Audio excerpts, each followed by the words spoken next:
Square Enix is dropping exclusivity with Sony, and at the same time, they are bringing Kingdom Hearts, the whole series, to Steam?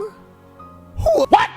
What is up, you guys? Welcome to The Collective. My name is Furman, and in this video, we are obviously talking about Square Enix, the massive company that gives us all of these amazing games. Games like Final Fantasy, games like Kingdom Hearts, and obviously Dragon Quest 2.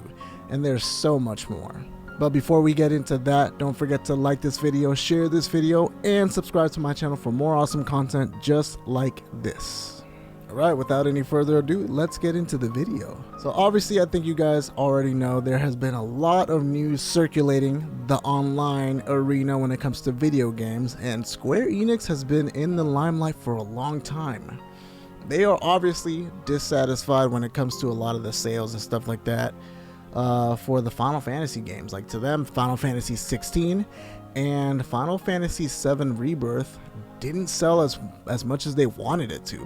And, you know, obviously it makes sense because they're exclusive to the PS5, and they kind of shot themselves on the foot when it comes to that. Now, if you ask me, I love Final Fantasy, but I don't think Final Fantasy should have ever been an exclusive to any console type of situation. That just does not make sense. These games should be experienced by all of the consoles, and you know, most of them are, but for some reason their big ones, they decided to just leave it to Sony, and I don't really think that was a good idea, and clearly they're seeing that. Their sales are basically hurting, and they're not really hurting. I mean, they sell good, but they're not selling as good as they would had they been on Xbox too. So that is some crazy news, and I, for one, am definitely glad that they're doing that, because there is a whole, you know, there's not that many out there, but there's a lot of people that are just on Xbox or even on PC and don't have access to these great games and end up, you know, having to buy a PS5, which I guess in turn is exactly what they wanted. But still, it's wrong. They don't need to do that. That's you. What? And then on top of that, you know, the reason why I'm making this video, Kingdom Hearts is finally coming to Steam, which is insane. Now, I don't know if you guys knew this, but Kingdom Hearts was literally locked in to Epic Games. Yeah, they had an exclusive rights deal with Epic Games Store, and that's kind of why the only way to get them digital was that way, or, you know, on PS4/PS5. But now that looks like that exclusivity deal is gone, because they're dropping it on Steam, which, thank God, finally it will give me something to play on my Steam Deck OLED. And you know, this is amazing news. Just the fact that you are going to be able to go and play these games portably, and you know, not just one or two, all of them. 1, 2, the whole collection, and 3, 2. I'm getting confused with the whole name situation, but 3 also, and then the 2.8, you know, let's start over. 1.5, 2.5, 2.8, and 3. All of those games are going to be on there.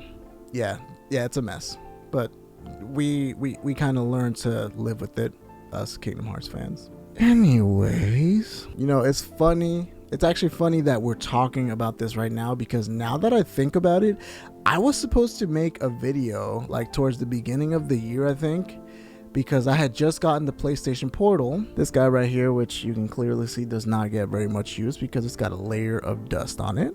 But I actually, the whole point of the video was basically me talking about my experience playing this, and I played through all of Kingdom Hearts 2 almost exclusively on this thing. Like, the only times that I didn't use, or the only times that I didn't play this was very few times for certain battles, just because it was just a little too intense. But I really wanted to give this, you know, like the Scouts on a try. I wanted to try it out and see if you could actually play a game on this thing, and it worked. The only thing that sucked is that it's got some major lag, so that is like super lame, but I did it. I played through all of Kingdom Hearts 2. The only thing I'm missing is I think I need to S rank some of the gummy ship missions, and then the final boss, the final secret ultra super secret boss, which is Terra, and he is just impossible. Like, I'm also, little caveat here, I'm also playing on proud mode too, so not the hardest difficulty, but the next to hardest difficulty, and that was pretty tough. For the first half of the game, it was not easy, but I did it, and oh my goodness, Terra is way too hard. Like, I'm like max level and everything, and I still cannot touch this man.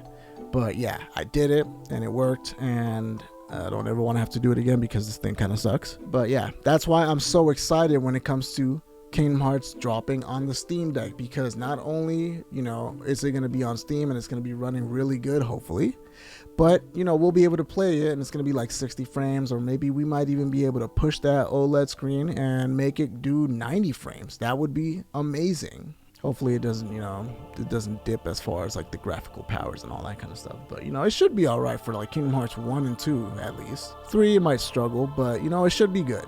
And then there is one more thing that I almost forgot. Kingdom Hearts is still not on Nintendo Switch. And yes, if you guys consider the cloud versions of it being on Nintendo Switch, then I guess, okay, it kind of is. But the fact that Kingdom Hearts is not on Switch blows my mind. I'm sorry. And yeah, I get it. Kingdom Hearts 3 is a pretty big game, and honestly, I don't think the Switch could handle that. But 1 and 2 are PS2 games. Come on. There is absolutely no excuse why these games are not on Switch. And I mean the actual, you know, even if it's just digital, I would take that over it just not being there or it being the cloud version. They're still not on Switch, which is insane.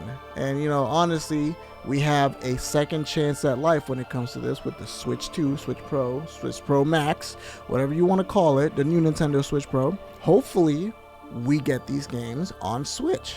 And I mean, honestly, it is a match made in heaven. It is unfortunate that we had to wait until the Steam Deck could play these games in order for us to finally get them portably. I mean, the Switch should have done it first, and they had a chance to do it, but, you know, Square Enix got cheap or whatever nonsense excuse they came out with, they chose not to do it. So now we're going to the Steam Deck, and we're going to be playing this thing on the Steam Deck.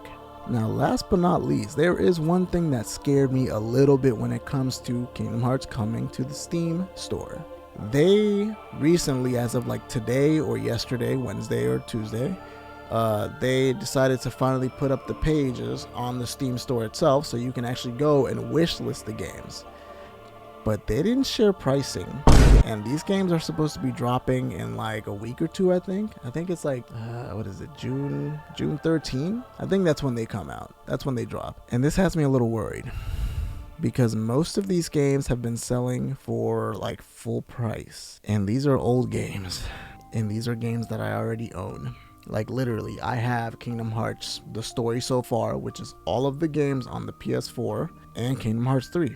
And not just, like, I have them digitally and physically too. So, like, ooh, I really hope that these games are not full price, because I can't see myself paying full price for these games, especially because of how old they are and all that stuff.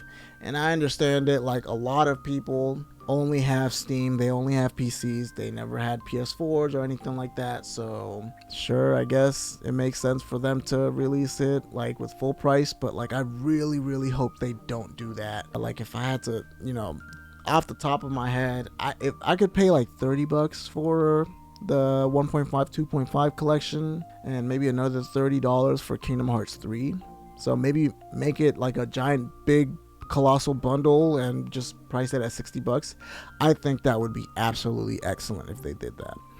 They'd still be making a ridiculous amount of money on old games, which is, you know, is kind of crazy, but, you know, we'd be getting something that's a good quality and it's not breaking the bank. $60 for all these games would be insanely perfect. Alright guys, that is all that I have, but honestly I want to hear what you guys think about this. Are you guys excited that Kingdom Hearts is finally coming to Steam, and, you know, potentially maybe in a year or two it might come to Nintendo Switch 2 Pro Max new? Who knows? Let me know in the comment section whether you guys are excited or not. Let me know whether you're going to be picking it up or whether you're just going to pass on it and, you know, wait till the holiday season when it goes on sale like 50% off. Alright guys, and as always, do not forget to like this video, share this video, and subscribe to my channel for more awesome content just like this. And we will see you guys on the next video.